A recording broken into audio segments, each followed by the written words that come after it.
bonjour et bienvenue à Impact Pod. Alors moi c'est TK, Terry Kaufman, l'américain de ce groupe d'amis réunis par le rugby. Et franchement, je suis super content, comme toutes les semaines, d'avoir un certain deuxième ligne de 2 mètres qui est passé à Racing 92, à l'époque en deuxième division. Salut mon Théo de Saint-Rémy, comment tu vas? Mais je vais très bien. J'aime cette présentation qui soigne mon humilité. Voilà. Parce que l'époque, le Racing, c'était pas du tout celui d'aujourd'hui. Mais voilà, ravi d'être là. Écoute, c'est toujours un plaisir. Tu es là, ça fait depuis un paquet d'années maintenant. Et on est très content d'avoir nos nouveaux recrues, hein, Amélie Mahé, qui joue au Tuquet, qui a joué un peu ce week-end, si je comprends bien. Comment tu vas, chère Amélie? Mais ça va pas du tout. La Coupe du Monde, elle est finie, les garçons. Ça ne va pas. Je suis déprimée. Ça m'a fait le même truc il y a 2 ans après la Coupe du Monde des garçons, parce que j'avais la chance d'être volontaire sur le site de Toulouse, alors que je l'ai vécu, mais à 1000 à l'heure. Et là, ça y est, c'est fini, quoi. Va falloir attendre C'est fini et pendant en 4 plus, les ans. Françaises C'est sont fini, et en quatrièmes. plus, mais voilà, on n'a même pas de médaille. C'est la dépression, là. C'est la dépression. C'est la loose. Oh là là, et on peut pas commencer un podcast comme ça, les gars. Il faut avoir un petit. Alors, j'ai fait un match amical ce week-end contre une équipe de Fédéral 1 et on a gagné, donc voilà. Bah, c'est très bien, C'était c'est très la bien. dernière Bon, écoute, préparation, on est content. c'est vrai. C'est vrai que quand même que samedi, c'était une journée un peu dure. Hein. On va bien sûr parler de ce Coupe du Monde féminine qu'on a beaucoup suivi. Donc vraiment, on va boucler le boucle, comme on dit. On va parler bien sûr un petit peu de Top 14, peut-être un peu de Rugby Championship aussi, parce qu'on va bientôt jouer. Les hommes vont jouer en novembre contre l'Afrique du Sud et tout ça. Donc ça serait bien d'en parler un peu rapidement. Donc voilà, je propose qu'on y va direct.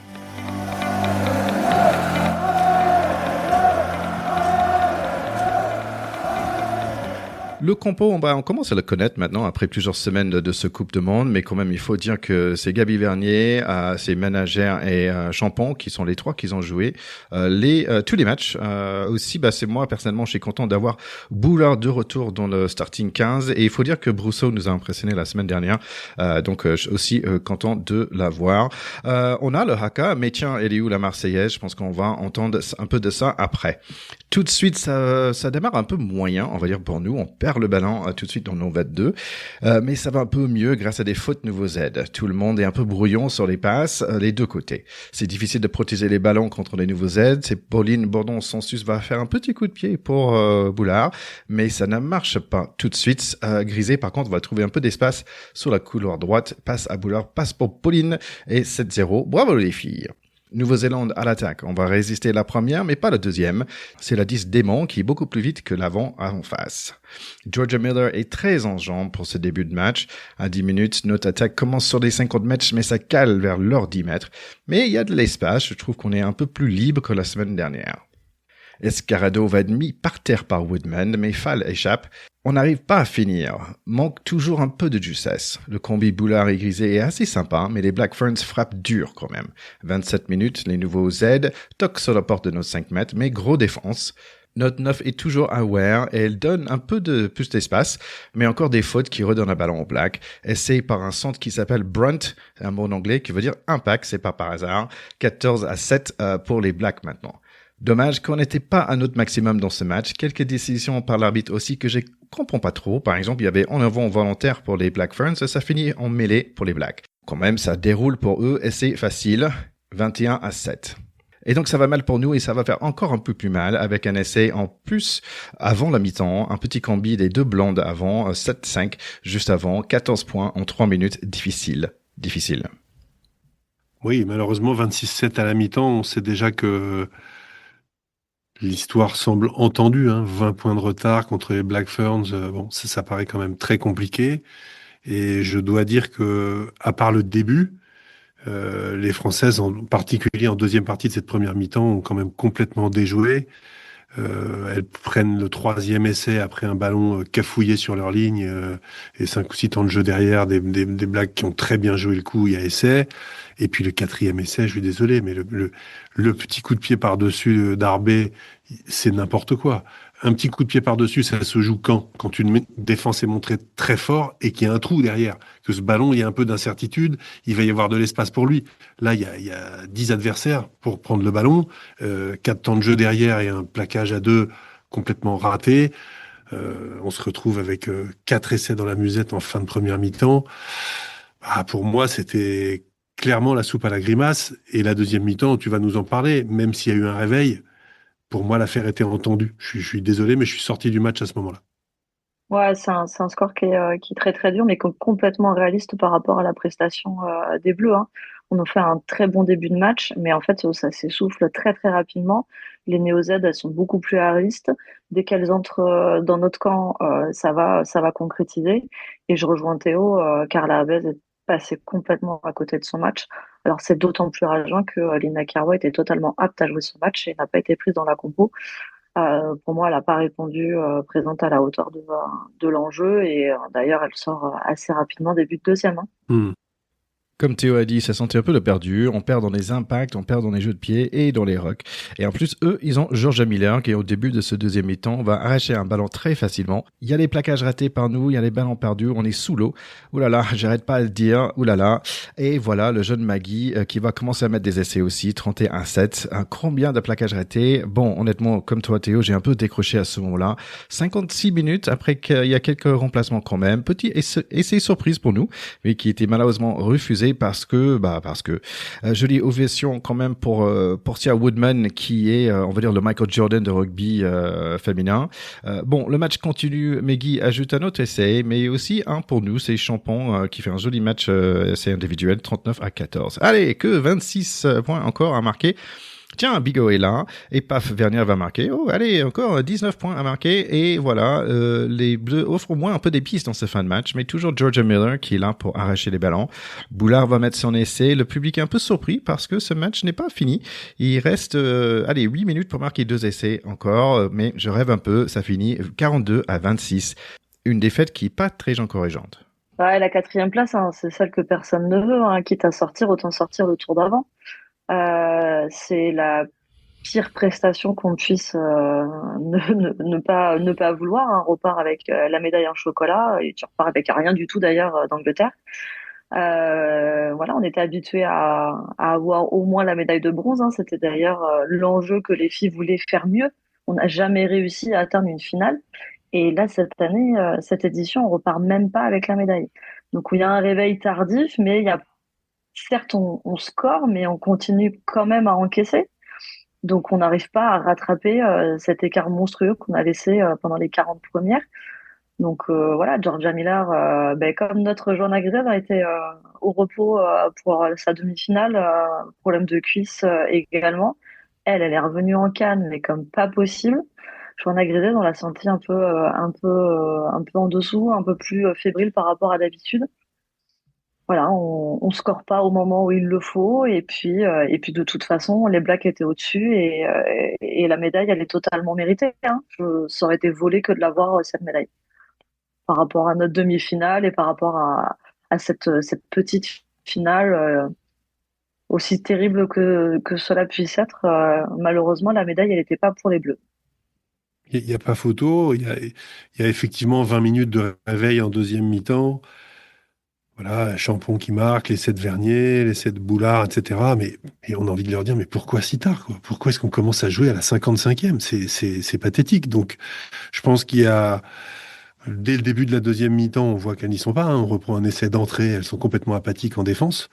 Et puis après, c'est peut-être le panache ou l'orgueil qui les fait réagir. Mais pourquoi attendre la 50e? Donc, pour moi, c'est évidemment une terrible déception.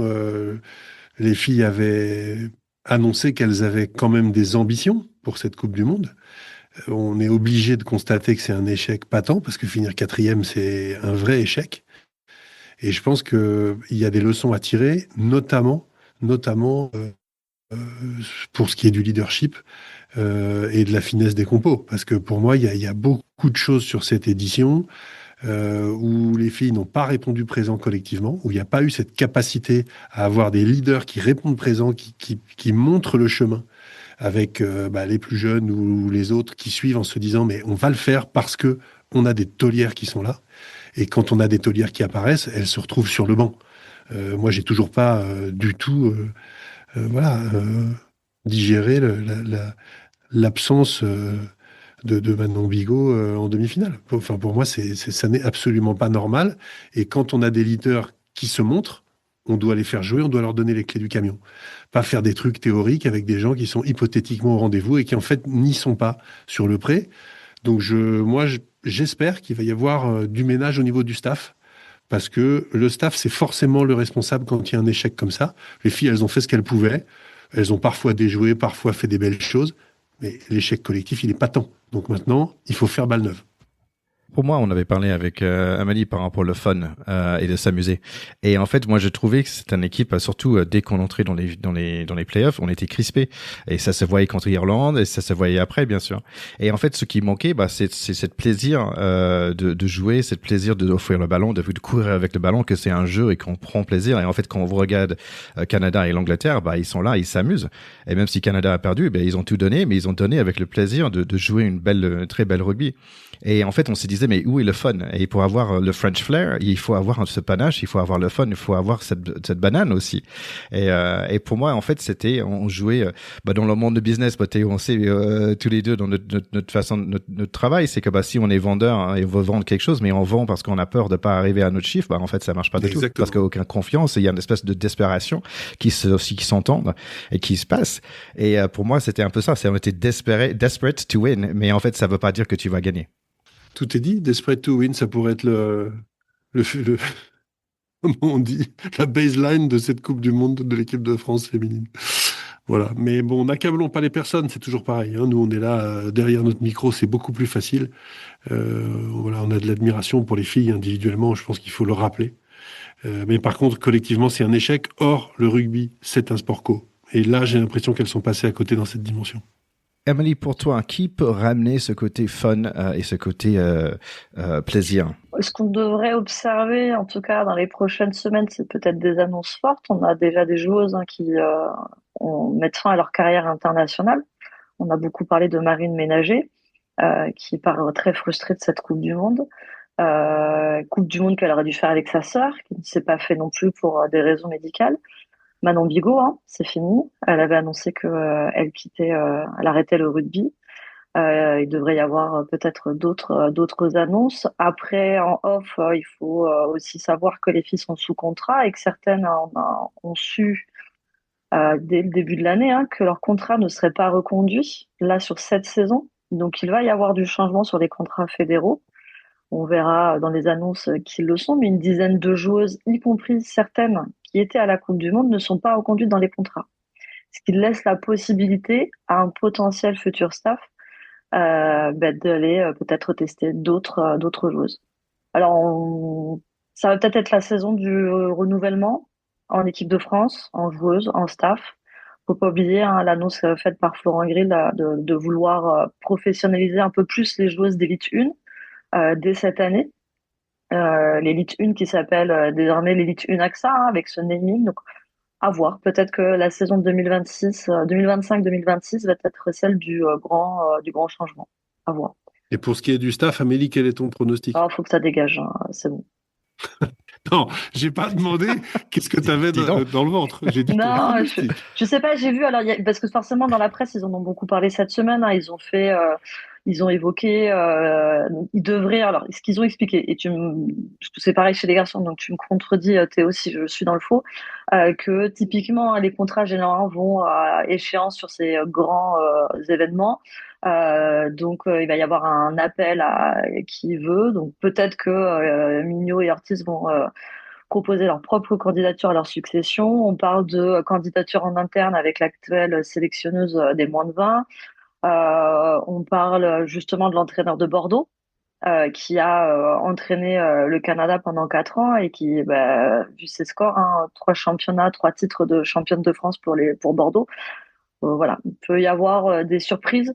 En vrai, voilà, on a parlé de copinage la semaine dernière et ça se ressent. Ça pue à 10 000 que les compositions, c'est du copinage pour certains profils de toute évidence. Le mérite n'est absolument pas mis en valeur. Voilà, peut-être que le changement va faire du bien et je reste persuadée que entraîner des filles avec qui tu as joué quelques années auparavant, c'est ni bon ni pour le coach ni pour les joueuses. Donc arrêtons de mettre des anciennes joueuses. Je suis ouverte à un profil homme, profil garçon, profil fille, profil garçon. En vrai, moi, tant qu'on a quelqu'un d'efficace qui arrive à mener les filles jusqu'au bout, Je suis profondément féministe et totalement ouverte à ce qu'on ait des entraîneuses filles, pourquoi pas. Pour l'instant, c'est pas vraiment ce qui a marché avec l'équipe de France. Une chose c'est sûr, ça va démarrer assez fort parce que là, on va être contre Italie, ça va être en avril. Italie, ils ont plutôt un bon Coupe de Monde, même s'ils n'ont pas passé dans les playoffs. Après ça, on va dire Pays de Galles, c'était pas leur année. Mais ensuite, c'est Irlande. On a vu Irlande était difficile, donc on a les 3 premiers matchs, il y en a 2 qui sont assez chauds. Heureusement, ils sont chez nous en avril. Donc quand même, peut-être c'est une équipe de France qu'on va pas forcément reconnaître, qui va assez changer. À partir de maintenant. On va parler de ce deuxième match et après on va faire un petit tour par rapport à nos ressentis de ce Coupe du Monde. Avant de passer à Canada-Angleterre, tu avais fait un petit post sur Insta, Amélie, par rapport à cette hymne nationale. Et ouais, parce que je pense que comme tous les Français qui ont regardé le match, on a été légèrement surpris et la surprise a laissé beaucoup de place à la colère. Où on est arrivé en plein milieu de l'hymne néo-zèle. On s'est dit bon on va enchaîner avec la France. Pas du tout. On enchaîne avec un AK. Et là on comprend qu'en fait TF1 a préféré mettre des pubs plutôt que l'hymne français. Et effectivement j'ai fait une publication parce que c'est une certitude que ça ne serait jamais arrivé chez les garçons. Quel manque d'irrespect. Tout ça pour de l'argent, parce qu'on sait qu'effectivement la publicité rapporte, mais on a fait tout un pataquès sur la promotion du rugby féminin, sur le fait qu'il y ait des fortes audiences, et en fait, TF1 confirme une chose, ils n'ont pas beaucoup de respect pour le sport, et certainement pas pour le sport féminin. Donc ouais, gros coup de gueule, et ça a fait le tour des presses papier et sur les réseaux parce que effectivement les gens n'ont pas compris qu'on puisse même pas avoir la dernière Marseillaise de la coupe du monde pour les Françaises. Une honte. J'ai pas de mots, c'est n'importe quoi. Ouais, il y a rien d'autre à dire. Pour nous refoutre la pub juste après en plus. C'est honteux. Mais peut-être sur France 2. Je pense qu'effectivement sur France 2 ça ne serait pas arrivé. Allez, on va passer à Canada, Angleterre. Avant le match, c'est plutôt rock'n'roll. Hein. Il y avait une belle blonde qui joue aux guitares. Ça devrait plaire à notre pote de pack, Charlie Bayer. 15 sur 15 de les filles dans le starting 15, c'est la même pour l'Angleterre. Il y a 7 de ces filles qui ont joué dans la finale il y a 4 ans quand même. Il y a au moins 4 anciennes joueuses de l'année dans cette équipe. Abby Dow, Zoe Alcroft, Packer, Kildune, Megan Jones, le centre qui est un des 3 nominés pour cette année. Et ça veut dire que aussi Emily Scarrett qui a gagné un certain temps. Il est même sur la compo, comment cette équipe est forte. Et d'ailleurs, Alex Matthews, le 8, je pense qu'elle a été nommée un des finalistes l'année dernière aussi. Donc, quand on parle du talent dans cette équipe anglaise, ça rigole pas. Côté de Canada, il y a aussi du talent. On parle bien de Sophie DeGood, car elle est nommée joueuse de l'année. Elle va la gagner après ce match aussi. Le centre Tissier, elle était une des finalistes l'année dernière aussi, quand même. Et ils ont un arrière très sympa, Asia Horgan Rochester, qui a joué au 15 depuis 1 an et demi environ. Elle était médaillée d'argent dans les JO pour le 7. Et bien sûr, Shell qui a marqué 6 essais dans un seul match et sans oublier le 9 Pelletier qui a fait un super match la semaine dernière. Donc voilà, 2 bonnes équipes. Ça démarre et c'est Canada qui est déjà en 5e vitesse. Pas de peur de tout. C'est Asia Horgan Rochester qui va marquer. Elle est très dangereuse. 5-0 à 5 minutes. Mais Ellie Kidun qui dit c'est moi le joueuse de l'année toujours, elle soit personnelle 7-5. La mêlée anglaise est très puissante et ils ont presque marqué à 12 minutes. Beaucoup d'actions dans ce match. Difficile à décrire tout ce qui se passe, mais la question ça va être est-ce que c'est la vitesse des Canada qui va gagner ou la force des Anglaises? Jolie touche des Anglaises qui laisse Heard, la centre qui a gagné 20 mètres, essai à la cocotte anglaise, 14-5 à 19 minutes. J'ai l'impression que Canada a perdu un peu de confiance dans leur jeu d'avant, car c'est tout de suite sur leurs extérieurs. Interception de Heard encore qui va mettre Canada en difficulté, 21-5. Ce match semble parti pour les British, mais Canada montre leur cran. Panal touche molle, mais le ballon est piqué par Zoe Adcroft. Tout est à refaire. Mais Sophie DeGood va faire un petit raccourci. Elle prend les 3 points, 21-8. Butterman pèse son poids. Cocaine donne de l'énergie à les Anglaises. Essai refusé, par contre. Les avants de Red Roses sont très solides quand même. Et pour l'instant, ça tient sur les extérieurs. Butterman est encore indispensable pour étouffer une attaque canadienne juste avant le mi-temps, 21-8. Deuxième mi-temps, joli 50-22 pour démarrer le mi-temps, mais touche perdue et encore un autre perdu pour Canada. Kildune va avancer sans souci et c'est difficile pour Canada. Elles vont subir, mêlées sur leurs 5 mètres, mais elles sont juste trop lourdes, les Anglaises. 26-8. Butterman fait des gros bêtises, carton jaune direct, mais on va pas chercher de bunker, c'est bizarre. Asia Hogan-Rochester va mettre l'essai direct après, passe par Shell. Apps, le 9 qui chauffe, qui va remplacer Pelletier. Et ce match va y relancer un petit peu quand même grâce à elle, mais encore des points laissés au pied. Et oui, Canada revient dans le match. Cash Apps va faire beaucoup de boulot. Canada campe sur les 5 mètres, mais en avant, dommage, peut-être c'était le moment du match. Canada réussit de revenir dans les 22 encore, mais il y a une mêlée monstrueuse de l'Angleterre. 15 minutes à jouer, le carton jaune est fini et tout de suite les Red Rose reprennent la main sur le match.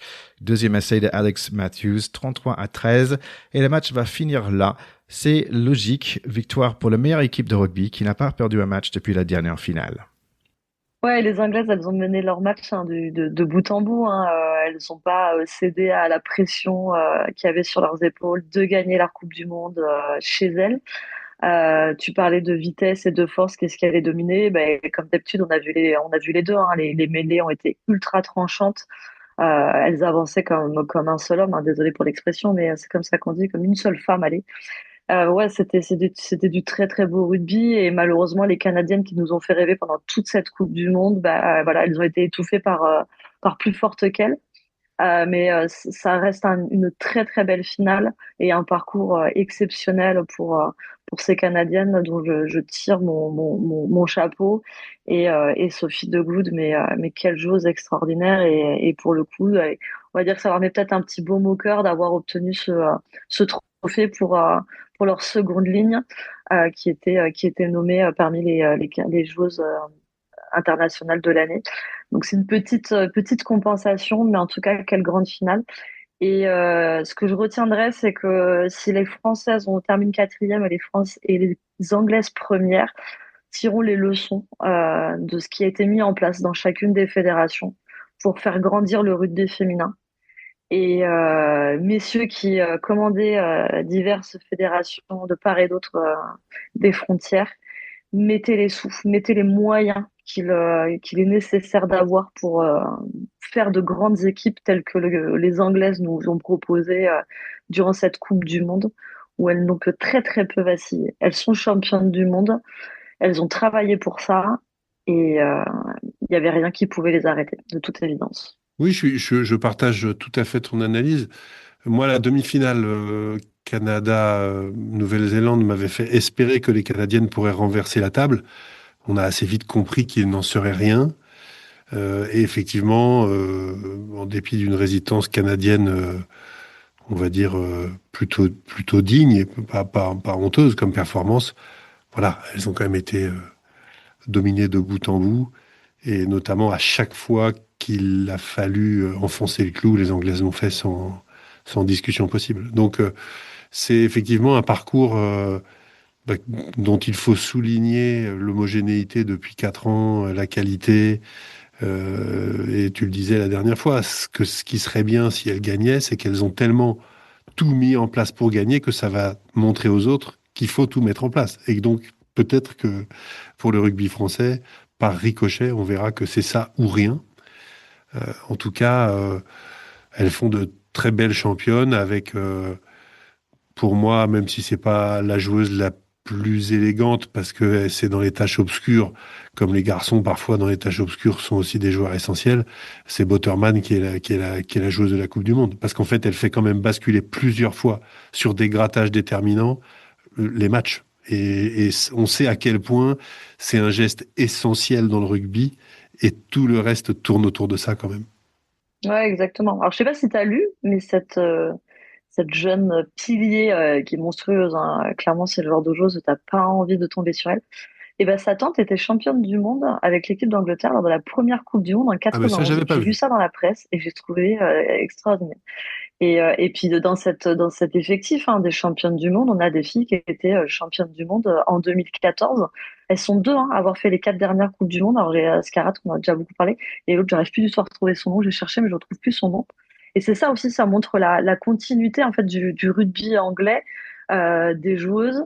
Et puis la confiance aussi, parce qu'on a vu des joueuses avec des enfants dans les bras. Et ça aussi, la maman que je suis, qui a 4 enfants et qui a accouché des dernières d'il y a 10 mois et qui a réussi à aller jusqu'en finale de championnat de France, C'est ça que j'ai envie de voir en fait, des joueuses qui ne privent pas de leur vie privée pour avoir des enfants et à qui on laisse quand même l'occasion de revenir au plus haut niveau. Et ça, c'était la très belle image de cette finale, c'est de voir les mamans avec leur fille, voilà, une maman, une joueuse anglaise avec sa fille dans les bras. Mais c'est ça le sport, c'est ce que doit être le sport féminin. Laissez-nous être compétitives et être maman aussi. Bah, c'est super. Vous êtes tous les deux très positifs, c'est génial. Moi, j'en pouvais plus avec Butterman, là. Elle fait la tête quand elle a fait la plaquage un peu dangereux, là. Elle fait, mais quoi, j'ai rien fait. Mais tu vois, comme un gamine à l'école qui dit, mais j'ai rien fait, qui est en train de fumer dans la cigarette dans les toilettes. Mais non, écoute, non, tu as fait une bêtise, tu le dis, tu dis, oui, pardon, excuse-moi. Mais là, non, arrête, j'ai pas fini. Et franchement, et après, j'en peux plus. Elle fait la tête. Et franchement, donc, d'un coup, dans ma tête, il y a l'Angleterre. Ils sont devenus, mais comme des hommes, tu vois, comme des hommes dans le sens que, en fait, ils jouent exactement la même chose. Et c'est que de la défense tout le temps. C'est pas très glorieux, en fait, mais en fait, ils gagnent et et déjà, je suis un peu énervé. D'un coup, je dis, en fait, c'est l'Empire, tu vois, c'est comme c'est dans Star Wars, c'est l'Empire, en fait, dans leur truc tout blanc, comme des Stormtroopers, etc., qui vient, et ils viennent, ils écrasent tout. Donc voilà, je suis content. Amélie, t'avais raison la semaine dernière. Tu dis, ça serait bien qu'ils gagnent. Comme ça, c'est la preuve que l'argent qu'ils ont mis, ça paye. Superbe. Je suis d'accord avec ça. Très bien, bravo pour tous les filles qui ont joué et qui ont gagné. Je suis content pour eux. Je trouve ça vraiment génial, mais en même temps, d'un coup, j'ai pas envie que elles gagnent de prochaines six nations quand même. Non mais et voilà, j'arrête là, mais bon. Thierry, maintenant, il y avait un petit tournant dans ma tête. C'est toi qui fais les coups de gueule, donc tout ouais. part à volo dans ce podcast. D'habitude, moi, je m'énerve et toi, tu dis non, mais c'est positif, regardons les trucs bien, etc. Et là, je me maîtrise, je dis même du bien de Butterman. Est-ce que tu te rends compte de l'effort que j'avais fait? Parce que c'est évident que je la déteste. Voilà. Mais, et voilà, et tu me ramènes dans le mal. Donc, allez, t'as tout dit, et je suis 100% d'accord avec toi, elles sont odieuses. Ouais, mais bravo quand même, parce que c'était bien mérité cette victoire.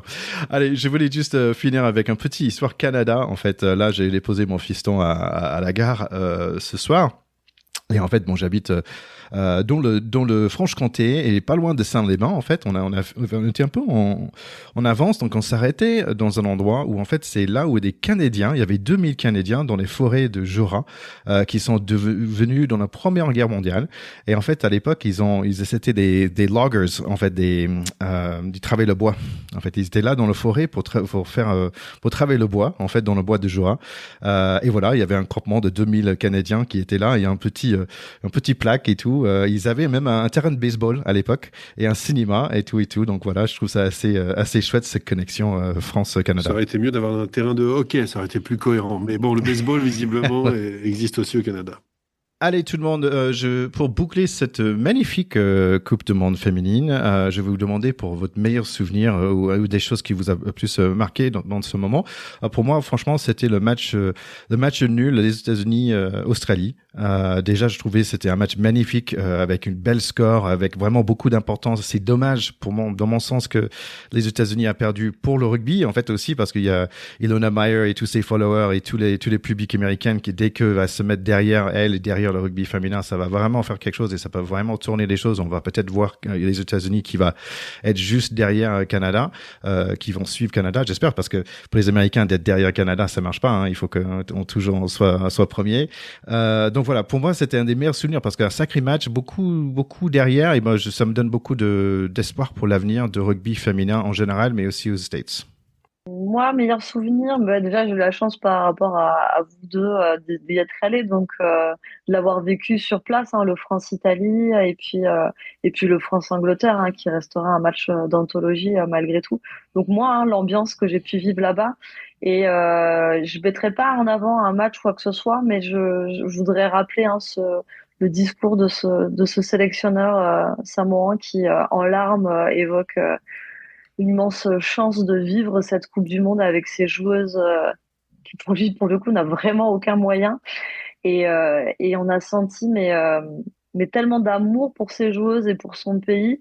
Moi, je trouvais que c'était l'un des moments les plus forts qu'on ait pu avoir en conférence de presse et du coup, une petite attention pour toutes petites nations justement dont on a beaucoup parlé en phase de poule et qui ont montré quand même du beau potentiel et d'avoir eu cette visibilité pendant cette Coupe du Monde. Donc moi, je mettrais mon accent sur les petites. Ouais, moi je vais être honnête, je l'ai pas assez regardé en totalité pour aller chercher des petites choses comme celles que tu évoques là. Et moi j'adore ces histoires, donc j'aimerais bien que tu m'envoies le lien de cette déclaration parce que je suis sûr que ça va me toucher beaucoup. Euh, Moi j'ai adoré la demi-finale entre les Canadiennes et les Néo-Zélandaises. Ce que j'ai vu dans ce match m'a fait aimer le rugby féminin comme je l'aime plein de fois. Et à contrario, ce que j'ai vu avec les Françaises me l'a fait pas trop aimer. Donc je reste sur cette superbe sensation de cette équipe qui y va, qui se pose pas de questions, qui bat une équipe avec un palmarès 4 fois comme le sien, avec juste des convictions que au rugby, celui qui gagne, c'est celui qui avance, quoi. C'est pas celui qui chouine. Voilà. Donc c'est ça que je retiendrai. Tiens, petite correction de ma part. La semaine dernière, j'avais dit que Canada ne pouvait pas aller parce qu'il manquait 1 million. C'était pas exactement ça. 7 millions d'euros, en fait, qui étaient crowdfundés et tout, apparemment, c'était plus pour les mettre en position d'être meilleurs face à des grandes nations comme Nouvelle-Zélande et l'Angleterre. Donc, en fait, effectivement, donc je me suis trompé. C'est pas qu'il allait pas, mais c'est juste que, en fait, ils ont décidé d'aller chercher plus de fonds pour avoir plus on va dire, d'opportunités d'être à l'auteur. Et ils étaient à l'auteur. Ils étaient quand même à la finale. Bon, je souhaite juste prendre un moment. Amélie, merci. C'était vraiment chouette de passer tout ce temps avec toi par rapport à ce Coupe du Monde. C'était un vrai plaisir. Merci beaucoup, c'était plaisir partagé et je suis ravie que le pack de potes ait ouvert aussi bien ses horizons sur le rugby féminin. Je ne doutais pas que sans moi vous l'auriez fait, mais là effectivement même nous on a fait plus que ce qu'on avait imaginé avant l'été et je suis ravie d'avoir passé ces 6 dernières semaines avec vous. Et écoute, je profite pour dire, je pense qu'on est un des seuls podcasts français qui ont fait, parce que je regarde autour, je vois personne d'autre qui est en train de le faire. Tous les grands médias, etc., ils parlent beaucoup de rugby, mais nous, on a la passion. Voilà, donc on a la passion pour ce sport féminin aussi. Allez, on va parler vite fait du top 14. Oui, un top 14 qui démarre un peu comme celui de l'année dernière avec une capacité pour les équipes à passer un très grand nombre de points à leurs adversaires, qui montre que c'est du haut niveau, tout simplement, et c'est chouette. Alors, on peut pas tout regarder, mais on peut au moins voir les scores. On voit que Toulouse s'est bien repris, puisqu'ils ont passé quasiment 60 points à Castres, qui a vraiment pris une valise. C'est un peu dur pour les Castrais. Pau a battu Lyon. Le Racing, à nouveau, 40 points à domicile. Donc, le faux pas contre Lyon lors de la journée inaugurale est peut-être un peu oublié. Je trouve que c'est une équipe qui a l'air d'avoir des qualités assez exceptionnelles cette année. Donc je pense que c'est peut-être une année avec, sait-on jamais. Les voisins du Stade Français ont battu Bordeaux-Bègles qui n'en finit pas de décevoir en cette rentrée. 28-7, c'est quand même un score assez sévère alors qu'il y avait une belle compo côté Bordeaux. Donc attendons de voir, mais je pense que digérer à nouveau la finale perdue est peut-être un petit peu difficile pour cette équipe de Bordeaux. Montauban a accroché Montpellier avec un match nul, 22-22, donc ils sont pas tout en bas du classement. C'est Perpignan qui y est, puisque Perpignan a été perdre à La Rochelle, et à l'heure où on se parle, il y a le Bayonne-Toulon qui est en cours, et à l'heure où on se parle, Bayonne mène. Voilà ce qu'on peut dire sur cette dernière journée. Classement, Amélie ? Et oui, du coup, le match qui est en train de se dérouler pendant que nous, on prépare ce podcast, n'aura pas d'incidence sur le haut du classement, puisque Toulouse restera en tête indéniablement, suivi par Pau et par Lyon. Tes chers amis du Racing sont quatrième et finissent ce qui potentiellement serait dans quelques mois les équipes de barrage, La Rochelle et Stade Français terminent en cinquième, sixième. Et Montauban, avec ce petit match nul, effectivement, se détache très légèrement de Perpignan, mais accroche ses 2 premiers points au classement, tandis que Perpignan pointe toujours à 0 pointé. Donc, ça donne peut-être déjà un aperçu de ce qui devrait être la bataille de fin d'année. On le savait déjà que ce serait difficile pour Montauban. Il semblerait que pour Perpignan, ce sera encore une année à cravacher. Ouais, je pense que pour Montauban-Perpignan, c'est déjà un peu écrit, qui seront en bas. Juste au-dessus, c'est quand même Clermont et Castres et Montpellier, qui sont des grosses écuries. Donc en fait, ça va tout de suite s'avérer compliqué. Et je pense qu'ils sont déjà un peu dans leur mini-championnat, essayer de pas être celui qui descend, et puis essayer d'aller accrocher le match de maintien, ce qui est très digne aussi, hein, parce que Mm. c'est toujours des beaux moments, et y arriver, c'est un succès incroyable quand on est un petit budget. Donc moi, je pense qu'ils ont quand même un beau championnat à faire, mais une sorte d'autre championnat. Allez, on va parler vite fait de Pro D2. Moi, je suis assez content parce que Carcassonne a gagné 34-19 contre Stade Monté. Allez, Amélie, est-ce que tu peux nous aider avec les scores ici? Et ce qui est assez chouette, c'est que, comme la semaine dernière, beaucoup de grands scores aussi.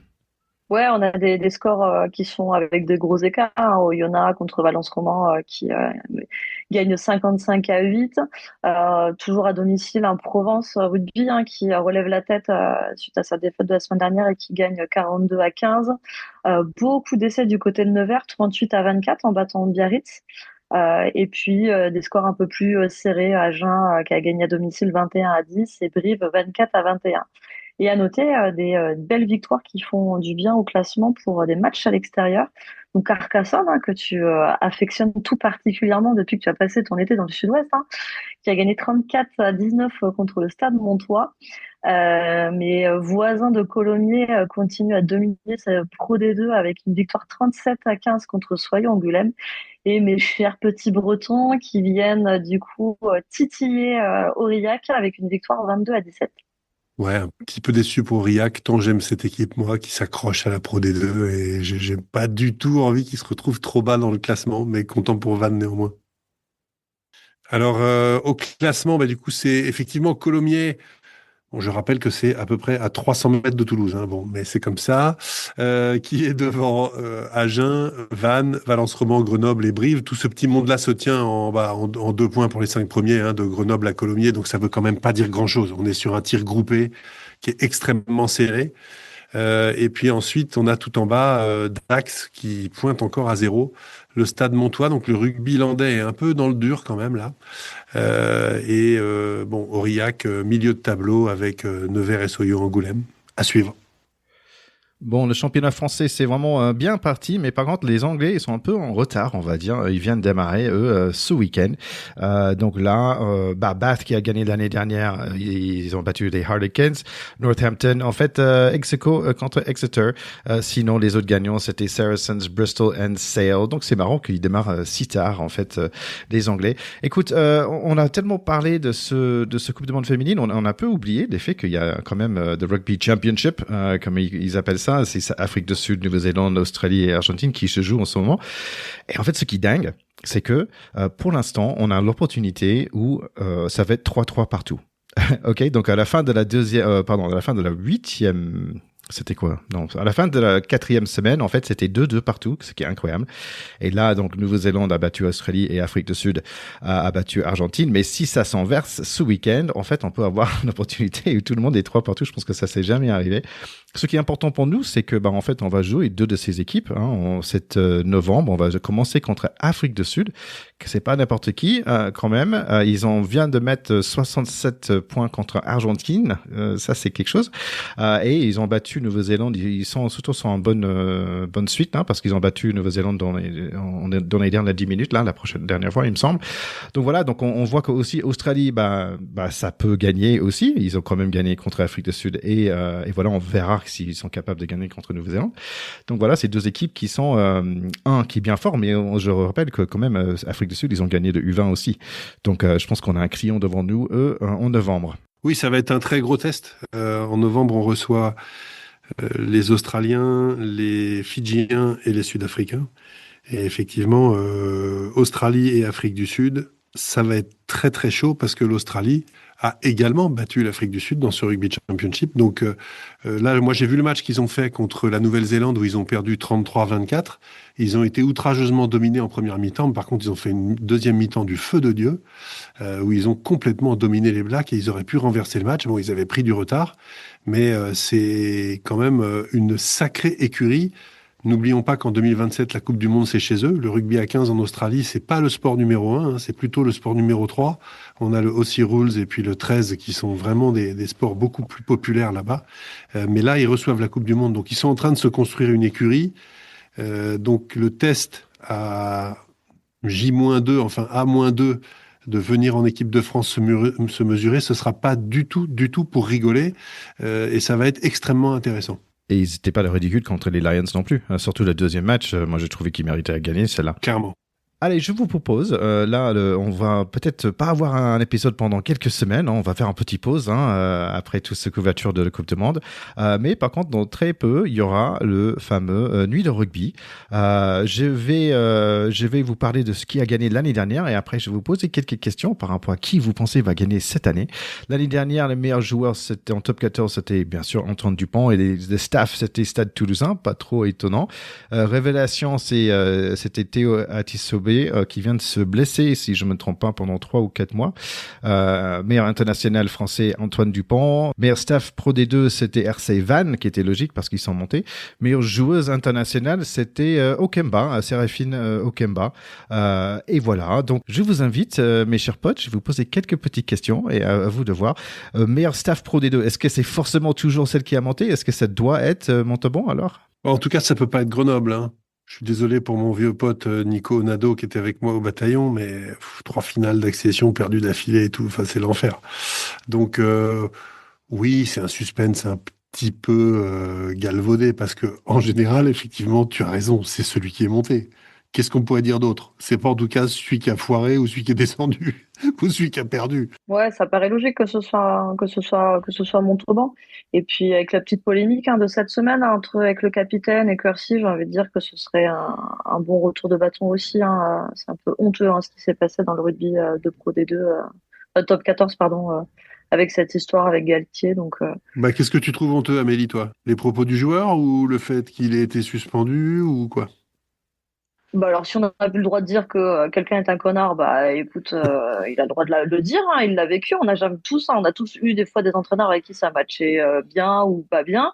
Bon, alors de là, est-ce que la FFR coupe sa licence de manière totalement illégale parce que c'est la LNR qui est censée gérer ça?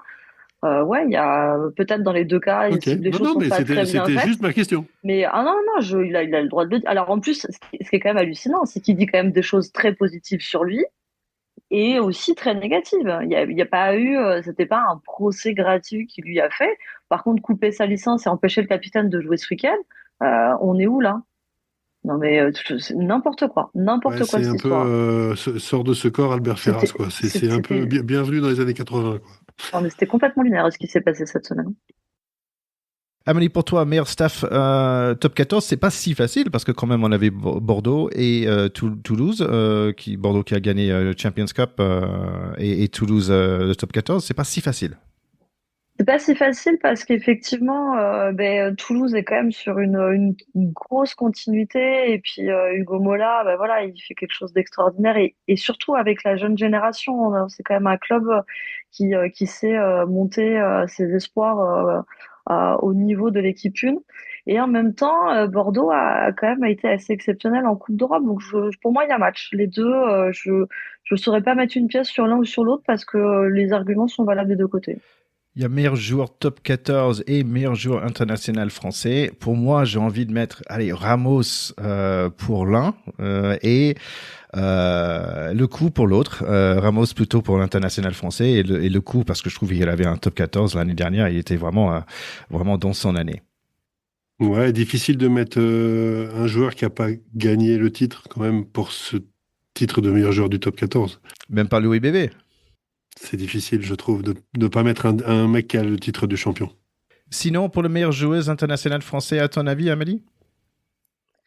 Tu vois, j'ai quand même envie de mettre Johanna Grisez parce que et puis sur le coup double parce que avec ce qu'elle a fait avec le Seven et puis là en équipe de France, c'est le Fabien Poineau de l'équipe de France. Elle est capable de scorer à quasiment tous les matchs. Elle est championne de France avec Bordeaux. Je pense que voilà, elle peut jouer dans les deux catégories, aussi bien internationale que joueuse élite 1. En tout cas, ça va être le lundi 6 octobre. Donc voilà, donc peut-être on parlera quand on revient de notre petite pause bien méritée.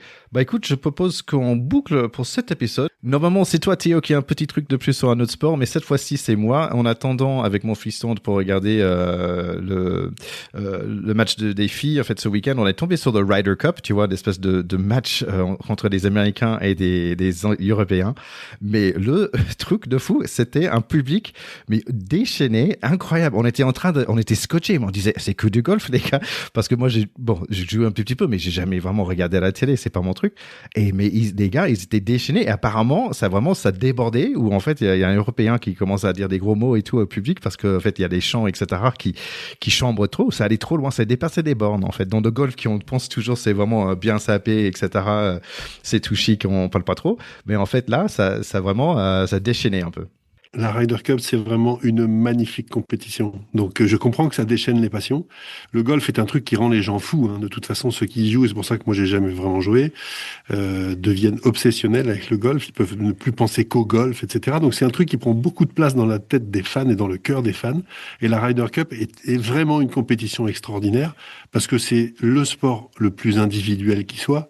Mais là, ils jouent en équipe et il y a un esprit d'équipe qui se dégage. Et je pense que c'est, comme souvent, quand il y a un esprit d'équipe qui règne sur une discipline, même si c'est de l'athlé, même si c'est un sport individuel, d'un seul coup, ça donne une dimension supplémentaire. Je pense que c'est ça. C'est assez marrant parce qu'en venant ici dans la montagne des Jura, j'ai commencé à jouer un peu au golf, j'ai fait 1 an ou 2, et en fait finalement j'ai décidé d'arrêter d'essayer de mettre le ballon dans le trou là et juste marcher dans les bois, c'était mieux pour moi. C'est pas un ballon. Alors si tu me permets, je vais quand même faire ah non, c'est une balle. Théo, ça se trouve, il a joué. Tu sais que le rugby golf existe. Ça se trouve, il n'a pas du tout joué au golf. C'est quoi ça? Et en fait, il a joué au rugby golf. Et tu joues, tu fais des drops et tu envoies ça dans des petites piscines pour enfants, si tu veux. C'est des gros trous. Qui remplace le trou du golf. Ah, c'est une bonne idée. Pour un pilier, je suis pas certain. Génial. Absolument génial. Non, mais là, tout le monde peut jouer. Non, moi, j'ai juste un petit coucou de sport autre. C'est la petite Loïs Boisson, vous vous souvenez, cette joueuse qui avait fait sensation à Roland-Garros, qui avait perdu qu'en demi-finale alors qu'elle sortait de nulle part, qui ensuite a gagné un tournoi à Hambourg, et puis ensuite elle a perdu au premier tour, où elle n'est même pas sortie des qualifs à Wimbledon, et puis elle a perdu au premier tour, je crois, à l'US Open. Et là, elle a passé plusieurs tours à Shanghai, donc, et elle a battu des filles mieux classées qu'elle. Donc, passer l'euphorie, la réalité l'a rattrapée et ensuite elle est en train de faire son petit bonhomme de chemin. C'est une fille en qui je crois beaucoup et que j'admire beaucoup par sa résilience qu'on voit sur son visage et par la force de son travail physique qu'on voit sur sa silhouette. Donc j'adore cette fille. Moi je crois beaucoup en vous mes chers potes de Pack et en vous nos chers écouteurs, et on sait qu'on est fans de boissons ici à Pack de Potes, et je dis merci à Rugby Ski sur YouTube qui nous a mis un petit mot de dire bravo pour cette dernier épisode qu'on a fait. Donc je vous dis à tous les deux mes deux potes de Pack, bravo à vous et bravo à nous et bravo à nos chers écouteurs. Allez, à très bientôt tout le monde, à très bientôt. Je vous embrasse. Ciao tout le monde.